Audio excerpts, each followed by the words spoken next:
What makes your company unique? What makes it stand out from all the other businesses that do the same thing? Now you might say, well, it's that we do it faster, or that we do it cheaper, or that we have a unique AI process. But in a crowded market, looking in from the outside, most companies all look the same. If you truly want your company to stand out, if you truly want to differentiate yourself from all the competitors who do the same thing as you have an opportunity to do that in your presentations. If you share your company's story in a compelling way. Because your company's story is unique. All your competitors, they don't have the same story as your company. And you can utilize that in your presentation to make you stand out, to make your company different. Now, my name's Kyle Mercer. I'm a public speaking coach, champion, and author. And today we're going to talk about how you can craft a story about your company to make it stand out, make it unique, and ultimately make the audience want to get involved with your company. Now, this video is part of a 4-part video series on business presentations. The last video, which you can find here, was all about how to share your story in business presentations, so check it out if you want. And we are also going to be doing another video after this about how to share client stories.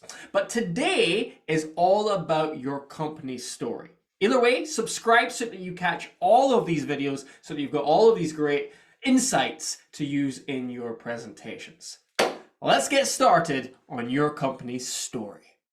Now, the structure we're going to use for telling your company's story is the same as the one for your story that we talked about last time.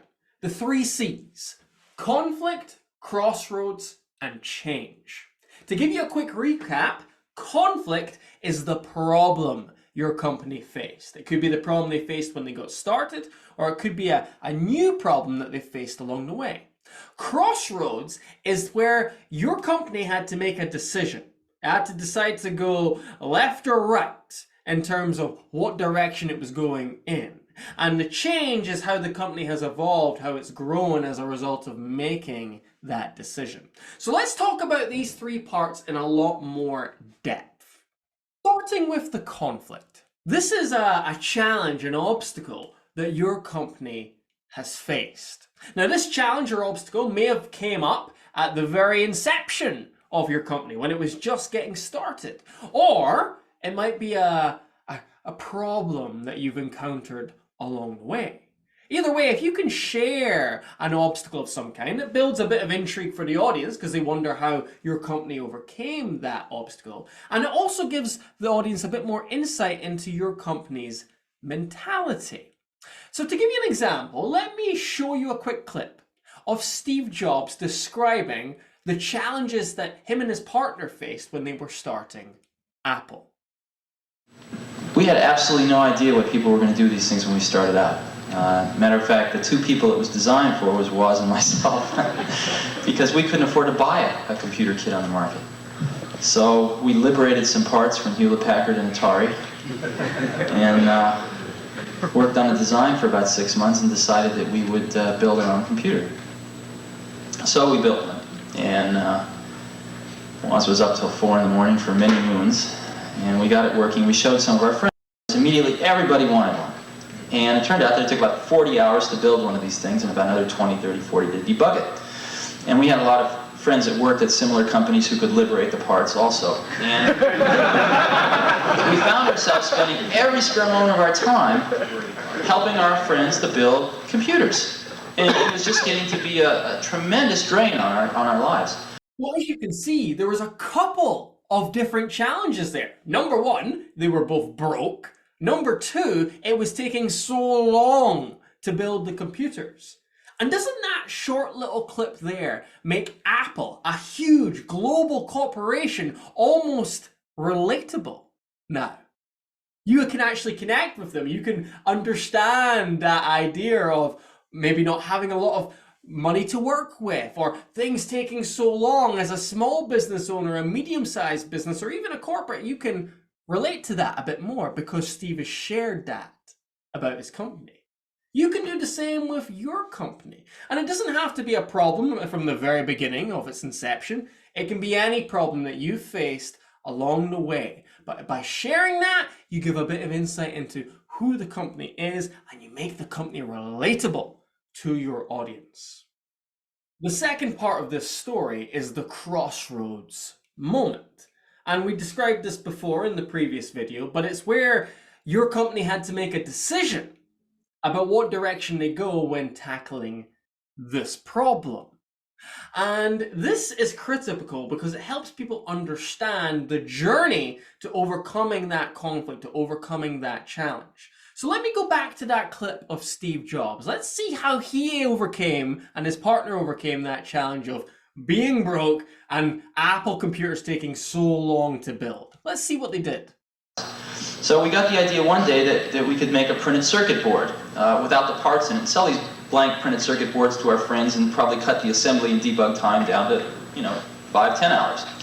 So Woz sold his HP 6 calculator and I sold my van, and we got $1,300 together, and we paid our friend of ours who was this PC board layout person $1,300 to do us a layout, and decided we'd sell printed circuit boards at twice what it cost to build them and hopefully recoup our calculator and transportation at some later date. So that's what we did, and I was out trying to peddle PC boards one day and walked into a bite shop, the first bite shop in Mountain View, and Paul Terrell, the then owner of the bite shop, said he would like to take 50 of these computers. And I saw dollar signs in front of my eyes.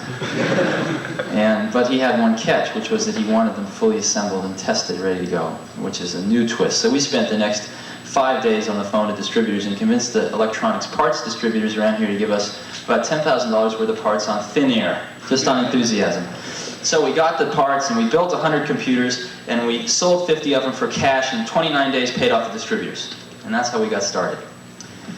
So the decision that they had to make was to sell the van, sell the calculator, bring as much money together as they could, and invest in the technology to have that switchboard to build the computers faster. And obviously that decision paid off. But they could have also decided to not continue the company because it wasn't viable. So there was a choice that was made there. And you can describe your company's decision as well. Key decisions that they have made along the way which have helped them get from here to here, or that have helped them overcome an internal challenge that they've faced. By sharing that crossroad moment once again, you help the audience understand how the company has grown, how the company has evolved, and you give a much better insight into who the company is. The last C is, of course, the change. How your company has evolved, how it's grown, how it's developed as a result of making that decision in that crossroads moment. Now for Apple, obviously after Steve Jobs and his partner made that decision to invest in the switchboard, make it more scalable, the company has gone gangbusters. It's grown so much. Most people around the world in the Western Hemisphere have an Apple product of some kind in their home, or they know someone who does. So there's clear growth and evolution there. But you have to describe to your audience how your company has grown, how it has evolved, where it has got to now as a result of making these key decisions and facing and overcoming that conflict. And this is also an opportunity at this point for you to share the ethos of your company, what your company stands for, and where you hope to be going in the future.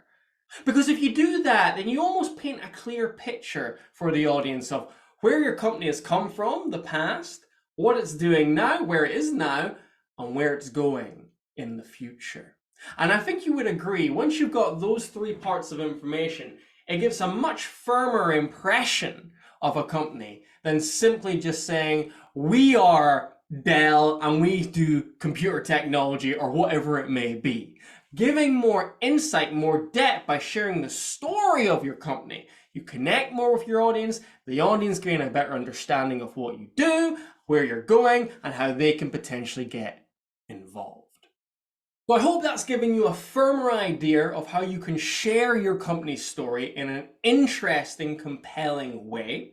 This is part of a 4-part video series, so do subscribe to the channel if you want to catch the next video, which will be about how to share your clients' stories. And of course, feel free to catch up with previous videos like how to share your journey, your personal story in business presentations as well.